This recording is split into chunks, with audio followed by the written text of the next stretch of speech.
What's up, gentle listeners, and thank you so much for tuning in for another BGN radio special. I'm your host, Raichele Privette, and this podcast is brought to you by SB Nation and Bleeding Green Nation. It is Super Bowl week, and today I am joined by Philadelphia Eagles wide receiver and punt returner, Britian Covey. I see that you're at Radio Row, it looks like. How is everything going? It seems like there's a lot of chaos going on. Yes, it is chaotic. I might be picking up this laptop and moving halfway through, but no, it's really cool. I remember that from the Super Bowl last year, just being shocked at the amount of media that was here. And anyways, Yeah. so Hopefully you've been getting a good amount of sleep there also. Hopefully you're not like yeah, don't worry. I'm not much of a nightlife person anyway. My wife and kid are back home in Utah, so I was kind of just yeah. I do have some friends here though, so it's fun. Okay. Well, hopefully you can have some fun while you're there. Yeah. Thanks. But you're actually joining me on behalf of Omorpho. And so it's actually the leading innovator in micro-weighted training gear that strategically places small amounts of weights across the body to improve fitness and power without limiting natural movement. And so can you talk to me about how Omorpho has improved your training? Yeah, no. So this is so people could see Omorpho. Nice. So Omorpho is a company that I started with a couple of years ago to train with, and I just fell in love with it immediately. And basically, it's these little tiny weights. So I've got one of the products here. You can see these tiny weights, right? Okay. Yeah. And they spread it across clothing, whether it's a vest, a shirt, or pants, and it goes all the way up and down your muscles. And there's little tiny weights, so I could go and run routes with these things on, and the micro load of them helps build the muscles that you actually use, because sometimes guys will be really strong in the weight room. They can bench like 1 billion pounds, but it doesn't actually affect their performance on the football field. Does that make sense? So for me, I'm not that kind of guy, but I train with these types of things that help me build the actual muscles that I'll use. And I love it. It form fits to your body, and the Eagles now have adopted it. We've got like 40 of these in the weight room, and it's great. So yeah, I highly encourage anyone, especially like parents whose kids are in high school wanting to find something to train with, go online and get something from Omorpho because it's wonderful. And like you mentioned, there's so many different items that you can choose from. There's the vest, they have the shirts, they have the shorts, the tights and stuff. So which one would you say is like your go-to that you're leaning for? My main if you're more of a weight room guy and you like to do push-ups, pull-ups, all those types of things, I go with the vest. And it's more expensive, but you only buy it one time and then it lasts you your whole life. So I wear it every single time I work out. And then if you're going to do more running on-field stuff, I love the shirt. You've got weights all down your arms, and it really helps actually build your mechanics. Because when I was little, I used to train with these old, like, weighted things with sandbags in it and stuff. Yeah. That kind of into your mechanics because it was too heavy. So this helps you keep your good mechanics. So I'd go with the shirt, the long sleeve shirt or the vest. Those are my two favorite. Okay, noted. Listeners, go get you one, a vest or shirt. But we're going to talk some Eagles. We're going to talk some football for the lovely listeners. Yeah. And so my first question for you is, you came into the league, you were a UDFA, and in your second season, you actually had a standout season. You actually led the NFL in total punt return yards. And so a lot of Eagles fans, you have definitely climbed up their charts as like a fan favorite. And so what does it mean to you knowing that they're ranking you among some of the Eagles all-time greats like Deshaun Jackson? Oh, well, I mean, it means a lot to me. It's I like Philly a lot because to me it matches my personality. I've been doubted my whole life and I've had to be gritty my whole life, right? That's kind of the epitome of Philly. And I think last year a lot of people were confused at times because I would get hit really hard.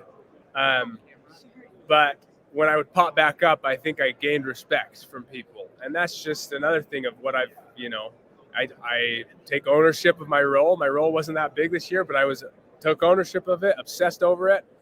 And I'm going to try and be the toughest son of a gun out there, even if I'm the smallest son of a gun out there, right? And so it's, obsess over your role, you own it, and that was punt return for me. Hopefully it grows this year.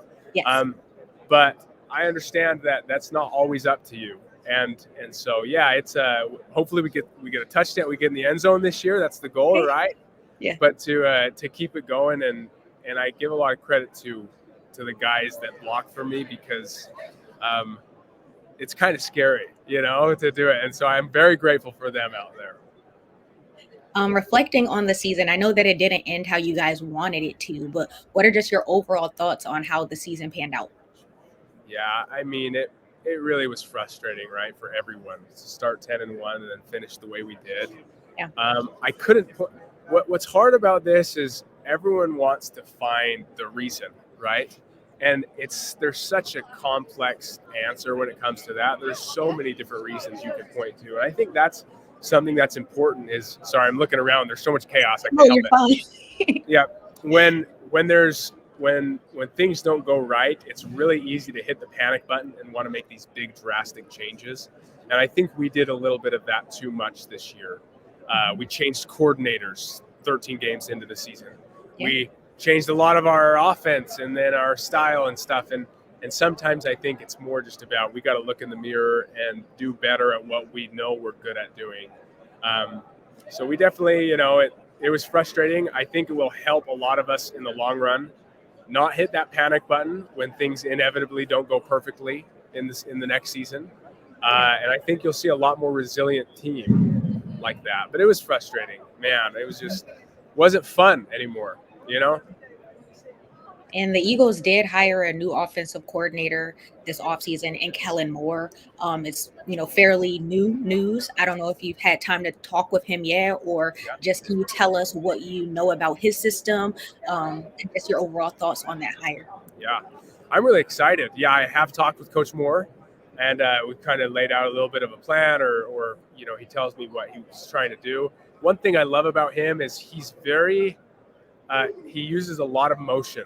He uses a lot of pre-snap motion, get the guys on the same page, give the quarterback indicators, things like that, get the right leverage for the guy going in motion. So I think that's going to be really valuable for us. I think we could have used more motion this year, and I think he's going to bring that. And then, obviously, I'm a slot receiver, so I'm biased towards this, but he uses the slot receiver position a lot. And I think that he's had success in that route. And if you look at the route trees from some of the guys that he's had, it's pretty cool. I know AJ and Devontae are probably pretty excited about that. Yeah. But I think coordinators are the best when they don't try and mold a team to their style, but when they mold a little bit to the team that they have. And that's what's great about him having the experience he has. Like, we've got the best offensive line in football. So sometimes all you got to do is just run the ball behind them. And, it doesn't matter what your scheme is. It's like, okay, we got Lane Johnson, Jordan Mailata, Kelce. Let's hope. And you just, So. Yeah. Okay, I want to touch on that. You just mentioned Kelce. There have been rumors that he might be retiring. He hasn't made it official yet, but there have been rumors that he might not be returning until. And so, in the time that you've spent, in the locker room with him, playing alongside him, what can you tell us about, like, just being on the same team as Jason Kelce and the leader that he is? Yeah, I might FaceTime him and just tell him to come back. I know he's around here somewhere. Please.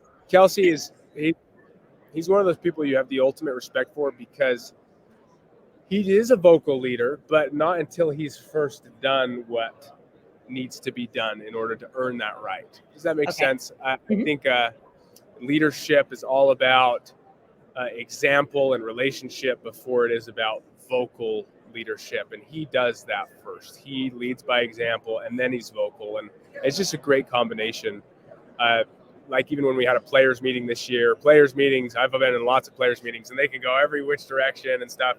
He was able to really kind of center it back into actionable things that can be done. And, he would be greatly missed for sure if he didn't. But also, I want him to do what's best for him. He's earned it, right? So. Of course.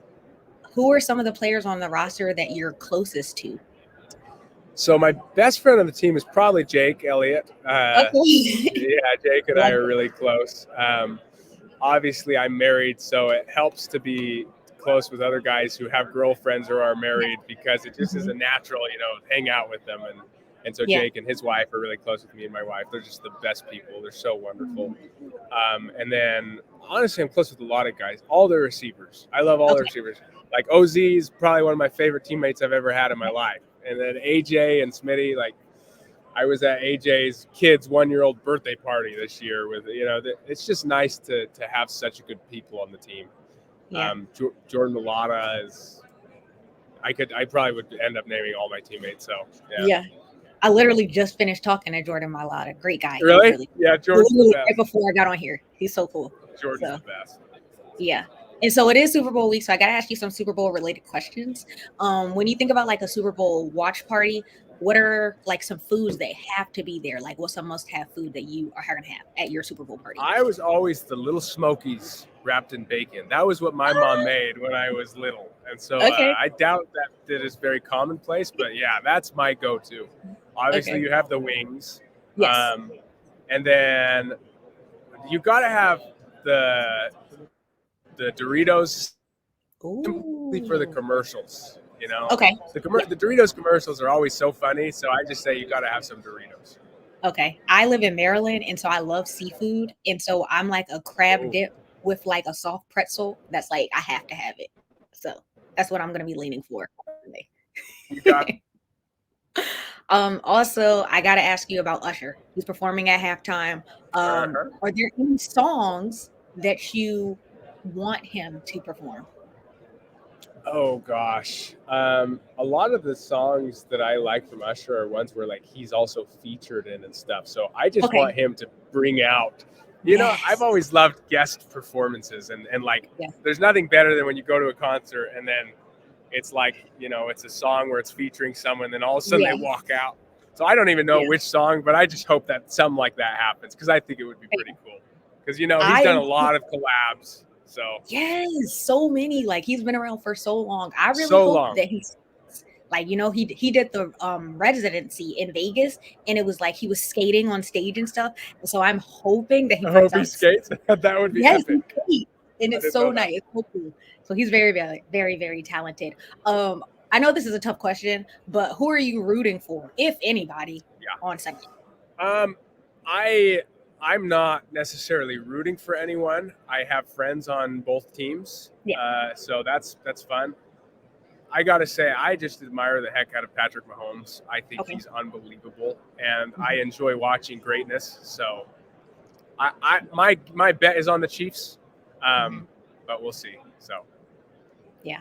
Okay, and my last question to get you out of here is going to be, what's your focus this off season? Like, do you have any exciting plans? Any shows that you're binging at the moment? My focus is spend time with my kid. He's almost 1 year old, and it has just been a blast to finally have some time with him. So once he starts walking, I'm doomed, but I'm excited. Oh, okay. I love that. Well, thank you for taking the time to talk with me and joining me on behalf of Omorpho. I really do appreciate it. You're wonderful. I appreciate it. So fun. Thank you.